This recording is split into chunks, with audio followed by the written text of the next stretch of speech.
मेरे ससुर मुझ पर बहुत ही मेहरबान थे। मेरे पति की मौत होने के बाद से जब भी बाहर जाते तो मेरे लिए कुछ ना कुछ चीज़ ज़रूर लेकर आते और मेरी सासू माँ से चुपके मुझे देते। वो हर वक्त मेरे आगे पीछे घूमते रहते थे, जैसे वो मेरे नौकर हों। मुझे बहुत अजीब लगता था क्योंकि वो पहले तो ऐसा कभी नहीं करते थे, पर अपने काम से मैं काम रखते थे। एक रोज़ सास को हम दोनों पर शक हो गया। सास ने मुझ पर इल्ज़ाम लगाया कि मैं ससुर के साथ कुछ चल रहा है और फिर उसी रात सास मुझे घसीटते हुए ससुर के कमरे में ले गई और जो कुछ मेरे साथ किया, मेरी जान ही निकल गई। क्योंकि मेरा नाम नैना है, मेरी उम्र 27 साल है। मैं अपनी घर वालों की बहुत लाडली थी। हम दो बहनें और एक भाई थे। भाई बड़ा था और सबसे छोटी मैं ही थी। भाई के लिए बहुत से रिश्ते आ रहे थे, मगर हर रिश्ते में कोई ना कोई शर्त होती थी जिससे मानने से पापा ने इनकार कर दिया। एक बार भाई के लिए अच्छे घर से रिश्ता आया और औरतें कहने लगी कि हमारे ख़ानदान में अदला बदला होता है। अगर आपको बेटी दूंगी तो आपको भी मुझे अपनी बेटी देनी होगी। मेरी मम्मी ने तो अपना कलेजा ही पीट लिया कि यह कैसी शर्त है, हम नहीं मानने वाले। मैं भी अभी शादी नहीं करना चाहती थी क्योंकि मैं किसी लड़के से प्यार करती थी। उसने कहा कि तुम अपने घर में बात करो, बाकी सब कुछ मैं संभाल लूँगा। लेकिन मेरे पापा बहुत ही कठोर दिल के इंसान थे। मुझे बहुत डर लगता था। उस लड़के ने कहा कि अगर तुमने अभी बात नहीं की तो मैं शादी नहीं करूँगा, क्योंकि मुझे किसी डरपोक लड़की से शादी नहीं करनी। उसका नाम हितेश था। मैं हितेश के बारे में मम्मी से बात की तो वह मुझे खूब मारने पीटने लगी और कहा अगर तेरे जुबान से यह बात निकली तो मैं तेरे पापा को सब कुछ बता दूँगी और वह तो तुम्हें जान से ही मार डालेंगे। मेरा फ़ोन भी तोड़ दिया था। अब मेरे पास हितेश से बात करने का कोई भी तरीका नहीं था। माँ ने उस औरत की शर्त मान ली और मेरी भाई की शादी कर दी। भाई के लिए उस घर में लड़की आ गई, जबकि मुझे वहाँ भेज दिया गया। इस घर से मेरे सास ससुर और मेरे पति, दो उनकी बहन भाई थे। उनकी बहन तो मेरी भाभी बनकर मेरे घर चली गई, जबकि भाई बाहर रहता था।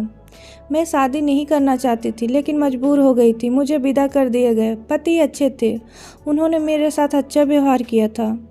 मुझे मेरे एक दोस्त ने कहा कि पति को कुछ बताने की ज़रूरत नहीं है। अगर तुम्हारे पति को हितेश के बारे में पता चला तो यह सोचेंगे कि तुम्हारा उनके साथ अफेयर चल रहा था और तुम्हारी ज़िंदगी बर्बाद हो जाएगी। मैंने कहा कि मेरा पति अभी बहुत अच्छा है, मैं उससे कुछ भी नहीं बताऊंगी। दिन यूं ही गुजर रहे थे। एक दिन मैं बहुत ही ज़्यादा जज्बाती हो गई और मैं हितेश की मुझे बहुत याद आ रही थी और मैं अकेले बैठकर उससे बातें करने लगी। जब पलटकर देखा तो मेरी सास पीछे खड़ी थी। उन्होंने मेरी सारी बातें सुन ली थी। उन्होंने उनसे कहा कि अच्छा, तो शादी से पहले किसी और के साथ चक्कर था। सास ने जब यह कहा तो मेरे पैरों तले ज़मीन ही निकल गई। मैंने कहा कि आपने गलत सुना है, ऐसा कुछ भी नहीं है, मैं तो कोई और भी बात कर रही थी। उन्होंने कहा मैंने सब कुछ सुन लिया, तुम्हें कुछ कहने की ज़रूरत नहीं है। मैं तभी तू खामोश बनकर क्यों रहती है? मेरे बेटे को आज आने दो, शाम को आज ही तुम्हें इस घर से निकाल दूंगी। एक बदचलन लड़की इस घर की बहू नहीं बन सकती। सास की बातें सुनकर मैं बहुत घबरा गई और उन्हें कह दिया अगर आप मुझे तलाक दिलवाना चाहती हो तो वो सोच समझ कर करना। आपकी बेटी भी मेरी भाभी है। जब भाई को पता चलेगा वह 1 सेकंड पहले आपकी बेटी को तलाक देकर घर से बाहर भेज देगा। मेरा घर तो बर्बाद हो गया, साथ ही आपकी बेटी का भी घर बर्बाद हो जाएगा। यह सुनकर वो बहुत हैरान हो गई और वो मुझे देखने लगी और देखते ही मेरे मुंह पे एक थप्पड़ जड़ दिया और ये कहने लगी मेरी बेटी का घर अगर तेरी वजह से ख़राब हुआ तो मैं तेरे इतने टुकड़े करूँगी कि मुँह दिखाने लायक नहीं रहेगी। सास की बात सुनकर मैं बहुत डर गई। मैं हाथ जोड़कर उनसे कहा मुझे माफ़ कर दें, आप जैसा कहेंगे वैसा ही मैं करूँगी। तब वह कहने लगी कि तुम्हें मेरी हर बात माननी होगी तो मैं यह पूरी कहानी अपने बेटे को बता दूंगी। वैसे तो मेरा बेटा बहुत अच्छा इंसान है, उसकी ज़िंदगी में पहले कोई लड़की नहीं थी। अगर उसे पता चला कि तुम्हारी ज़िंदगी में कोई लड़का था तो उसे बहुत बुरा लगेगा, क्योंकि झूठ और धोखा उससे बर्दाश्त नहीं होता। मैं बहुत डर गई थी। मैंने कहा कि ऊपर वाले के लिए यह बात यहीं पर ख़त्म कर दें। और वो कहने लगी, ठीक है, जब तू मेरी बात मानती रहेगी तब तक यह बात अभय को पता नहीं चलेगी। मैं अंदर ही अंदर बहुत डरी हुई थी कि मेरी सास ना जाने क्या होगा। मैंने कहा कि कौन सी बात? उसने कहा कि मैं तुम्हें आराम से बताऊंगी। मैं बहुत ज़्यादा परेशान हो गई थी और वही हुआ जिसका डर था। मेरे पति मेरे अतीत में आज ऊपर तलवार बनकर लटक रहे थे। आज मेरी सास सब कुछ मेरे पति को बता देगी तो मेरी ज़िंदगी बर्बाद हो जाती। यह तो ऐसा ही हो जाता कि मुझे बगैर किसी गलती की सज़ा मिल जाती, क्योंकि मैं तो कोई गलती की ही नहीं थी, सिर्फ बात ही की थी। और मेरी उम्र कितनी थी, इस उम्र में तो यह सब कुछ हो ही जाता है, कहीं ना कहीं इंसान भटक ही जाता है। और हमारे घर के हालात भी ऐसे ही थे। मेरे माँ बाप हमेशा लड़ते झगड़ते थे, इसीलिए मैं हितेश से दिल लगा बैठ लिया था। भाई बड़े हो चुके थे, काम काज करते थे, इसलिए उनको महसूस ही नहीं होती थी। मेरा घर में तो मन ही नहीं लगता था और दिल करता था कि घर से कहीं भाग जाऊं। मुझे नहीं पता था कि मेरी एक छोटी सी गलती मेरी ज़िंदगी बर्बाद कर देगी। अगर मैं पति की नज़रों में गिर गई तो फिर ज़िंदगी वैसे ही ख़त्म हो जाएगी, फिर चाहे वो अपने साथ रखें या ना रखें। अगले दिन सास किसी से फ़ोन पर बात कर रही थी। मुझे महसूस हुआ जैसे सामने वाला बेफिक्र लग रहा था। उसके बाद सास ने मुझे कहा कि मुझे तुमसे एक काम है। मुझे लगा कि वो मुझसे घर के काम करवाने के बाद मुझे छोड़ देंगी। उन्होंने कहा कि मेरे भाई अपने कुछ दोस्तों के साथ घर आ रहा है। इस बात का मेरे बेटे को पता नहीं चलना चाहिए। बाज़ार से सारा सामान लाओ और अच्छा सा खाना बनाओ। मैं इतनी मुश्किल से 8 लोगों का खाना बनाया और इतने सारे पकवान बनाए कि मैं पूरी तरह थक चुकी थी। शाम को जब पति आए तो मुझे हल्का फुल्का बुखार था, जो थकावट की वजह से हुआ था। उन्होंने कहा कि क्या हो गया है तुम्हें? सुबह तो अच्छी खासी थी। मैंने कहा कि मैं घर के काम कर रही थी, क्योंकि मुझे बहुत सारे सबूत भी मिटाने थे। मैं हर तरफ अपनी नज़र घुमाई। बर्तन धोने से लेकर बैठक तक सब कुछ ठीक करना था, क्योंकि उन्होंने सब कुछ गंदा कर दिया था, इसलिए मैं बहुत ज़्यादा थक गई थी। पति ने कहा कि काम ही किया करो, तुम्हारे लिए मेरे लिए तुम्हारे पास कोई भी वक्त नहीं बचता। मैं सुकून से सो गई, लेकिन सुकून मेरी ज़िंदगी में नहीं था। यह तो सिर्फ पति के सामने मैं सो गई थी। दरअसल मुझे नींद नहीं आ रही थी। उसके बाद मेरी सास ने अगले दिन फिर मुझसे कहा कि आज मेरे भाई की दावत है, और फिर वह दिन भी इसी तरह गुजर गया। मुझे अपने काम करवाती रही और किसी न किसी बात को मानना ही पड़ता, क्योंकि उनके पास मेरा राज जो था वो मुझे पहले तो छोटे मोटे काम करवा रही थी। फिर उन्होंने मुझे एक दिन अजीब काम बता दिया। उन्होंने कहा, तुम अभय से पैसे मांगो कि तुम्हें ज़रूरत है और वह पैसा मुझे दे देना। मैंने कहा कि जब से शादी हुई मैंने उनसे एक भी रुपया नहीं मांगा है, और अब मैं कैसे मांगूं? क्या बहाना बनाऊंगी? और पूछेंगे तो क्या कहूंगी? उन पैसों का क्या खरीदा तो मैं क्या जवाब दूंगी? सास ने कहा कि ये मेरा मामला नहीं है। अगर तुम नहीं मान सकती हो तो उसकी जेब से निकाल लो। बीवी तो ऐसे भी पति की जेब से पैसे निकालती रहती हैं। मुझे तो बहुत ही ज़्यादा घबराहट हो रही थी, क्योंकि एक झूठ बोलने के लिए 100 झूठ बोलने पड़े। मैंने सोचा कि चुपके से उनकी जेब से पैसे निकाल लूँगी। वह कह दूँगी कि मुझे पता नहीं, आपने कहीं रख दिया होगा या गिर गया होगा। अभय बाथरूम में नहा रहे थे। उनके कुर्ता बाहर पड़ा हुआ था, जिसके अंदर पर्स रखा हुआ था। उसमें से 5,000 निकाले। वैसे पता नहीं चला, लेकिन इतनी बड़ी रकम का पता चल ही जाता है। लेकिन जब मैं पलटी तो मेरे पति मुझे देख लिया था। उन्होंने कहा कि ये क्या कर रही हो? तुम पूरी तरह से घबरा गई। मैंने कहा कि मुझे कुछ पैसों की ज़रूरत है। उन्होंने कहा कि पैसों की ज़रूरत है, तुम मुझसे मांग लो। इस तरह निकालने की क्या ज़रूरत है? कितने पैसे चाहिए? 5,000 लिए हैं, मैंने शॉपिंग करनी है। मेरे पति ने कहा, ठीक है, अगर तुम मुझसे मांग लेती तो मुझे अच्छा लगता। मैं अपने पति के सामने बहुत शर्मिंदा हुई। दिल कर रहा था कि ज़मीन फट जाए और मैं उसके अंदर समा जाऊं। वो क्या सोच रहे होंगे मेरे बारे में? यही मुझे पैसे मांग क्यों नहीं सकती? मैंने पैसे लाकर सास को दे दिया, और सास ने मुझे इस तरह से न जाने कितनी बार यह सब काम करवाया। कभी अपने घर के लिए तो कभी भाई के घर बेच देती। सास का भाई बहुत अजीब इंसान था। घर का काम करने में मुझे कोई भी घबराहट नहीं होता था। लेकिन जब यह कहती कि मेरे भाई के घर जाओ और वहाँ जो कहे वो करो, तो मेरी जान ही चली जाती थी।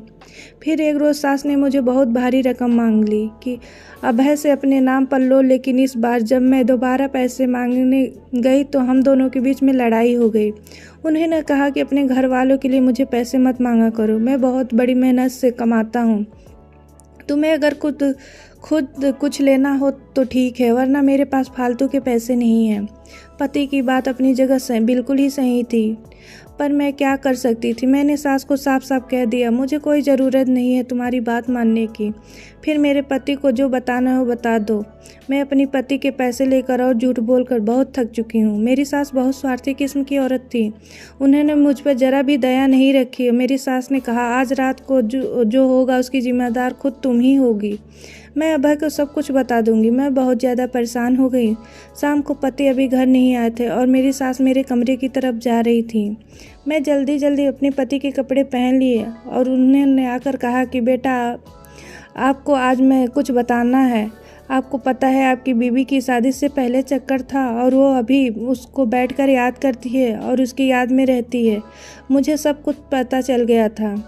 मेरी जगह पर मेरे पति बैठे होते तो उनको यह सब कुछ पता चल जाता। मैं पूरी तरह डर गई थी। मेरी सास बात करके वहीं खड़ी रही। मुझे लगा वो बात करके चली जाएंगी, लेकिन वो नहीं गई।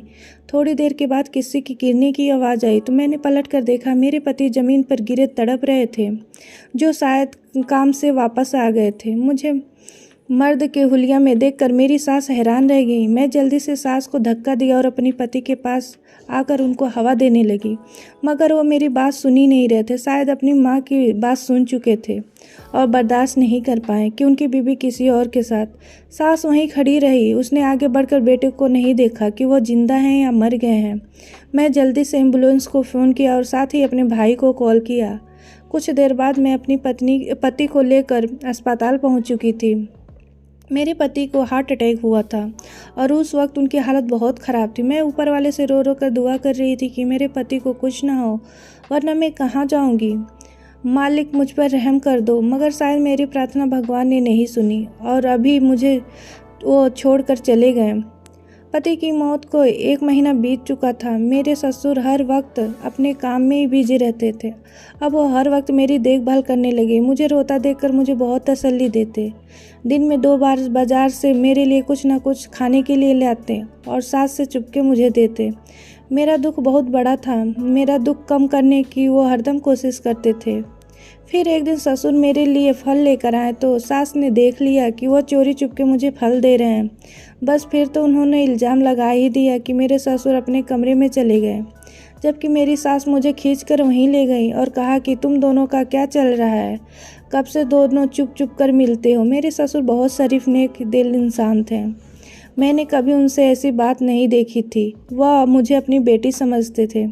मेरी आंखों में आंसू आ गए थे और ससुर की आंख भी नम हो गई थी और कुछ जवाब दिए बगैर वो उठकर बाहर चले गए और फिर कभी लौटकर नहीं आए। ससुर को गए 6 दिन हो गए थे और मेरी सास को उनकी जरा भी फिक्र नहीं थी। मेरी सास मुझे नागिन लगती थी। मेरा दिल करता था कि सास की शक्ल तक ना देखूं, जिसकी वजह से आज मैं विधवा हो गई थी।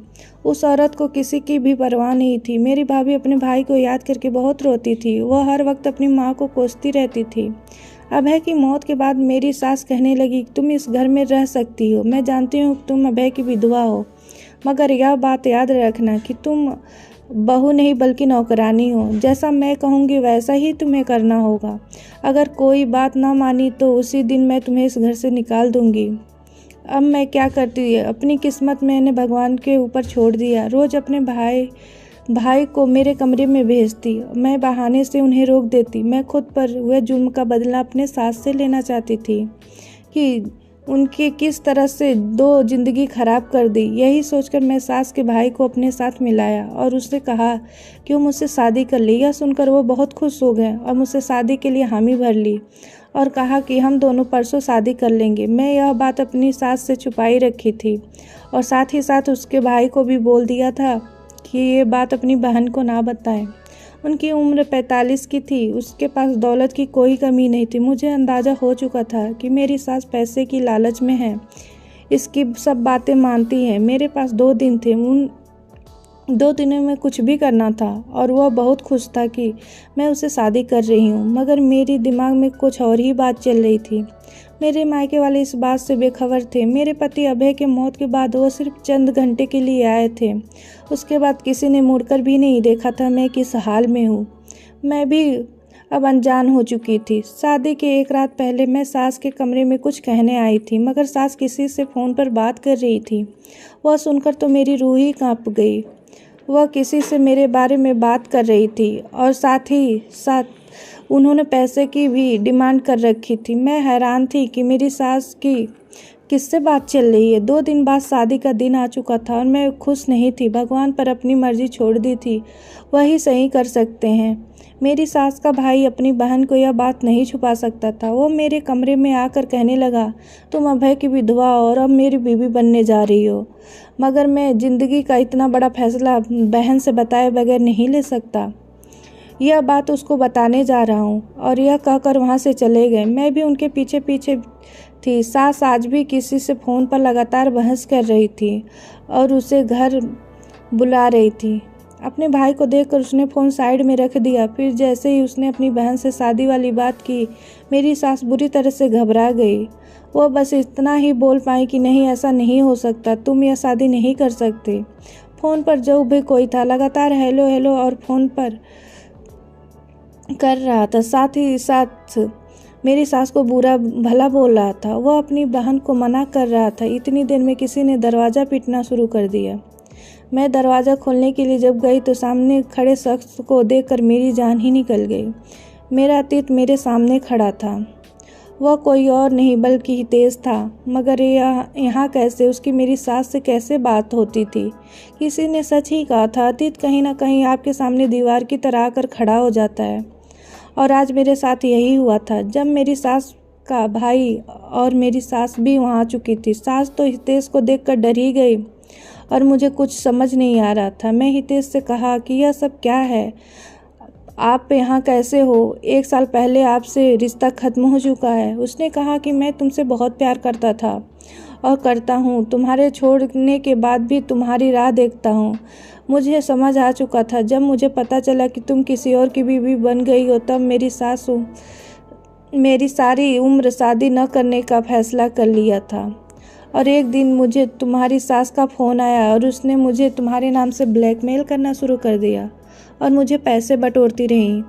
मेरी वजह से तुम्हारा घर खराब ना हो, मैं उनकी डिमांड बढ़ती जा रही थी। मगर इस औरत को अपने बेटे की भी फिक्र नहीं है कि एक ऐसी माँ है जो अपने घर में आग लगा रही है। मैं तुम्हारे सास के बारे में पता करवाया तो पता चला कि यह तुम्हारी ससुर की दूसरी बीवी है, तुम्हारे पति की सौतेली माँ। तुम्हारी सास का एक ही बेटा है जो कि बाहर रहता है और इसने भी अपनी माँ की हरकतों की वजह से कभी पलट कर नहीं देखा। यह औरत इतनी अंधी हो चुकी है जिसे रिश्ते का कोई एहसास नहीं। उसके लिए कौन अपना पराया, सौतेला, सगा या क्या? मेरी सास कैसे हर एक को ब्लैकमेल करती थी। हितेश ने आगे बढ़कर मुझे उठाया। उसकी आंखों में आंसू थे। वह उन सब का खुद को कसूरवार समझ रहा था कि अगर वो पहले ही अभय को मिलकर बात कर लिया होता तो शायद आज वो हम दोनों के बीच में होते। मेरी शादी को लेकर सास और उसके भाई में झगड़ा शुरू हो गया था। फिर अचानक मेरी सास ने गुस्से में डंडे से अपने भाई को मारने लगी, जिसकी वजह से उसका सर फट गया और वो वहीं पे दम तोड़ दिया। हितेश ने उस वक्त पुलिस को फ़ोन किया और मेरी सास, जो कि शायद पागल ही हो चुकी थी, उसने पुलिस पकड़ के ले गई। मेरी सोचने समझने की ताकत खत्म हो चुकी थी। मेरी सास को उम्र भर के लिए सज़ा हो चुकी थी और मेरे ससुर का कोई अता पता नहीं था। कुछ दिन बाद मैं हितेश से शादी कर ली। यह गलत था, मगर मैं क्या करती? कुछ चीज़ इंसान के बस में नहीं होती। शायद ये मेरे बस में नहीं था। हितेश को उसका प्यार सही तरीके से मिल गया था। मुझे भी प्यार मिला, मगर बदले में किस्मत ने मुझे बहुत कुछ छीन लिया। शादी के बाद मैं हितेश के साथ मिलकर अपने ससुर को ढूंढने की कोशिश की। वह हमें मिल गए। वो दूसरे शहर में अपने भाई के घर में रह रहे थे। मुझे बस यही डर था कि कहीं उन्होंने अपनी जान ना ले ली हो, क्योंकि वह मुझे बेटी की तरह समझते थे और मैंने कभी उनकी आंखों में अपने लिए गंदगी नहीं देखी थी। वह भी अपनी दूसरी बीवी से बहुत ही परेशान आ चुके थे।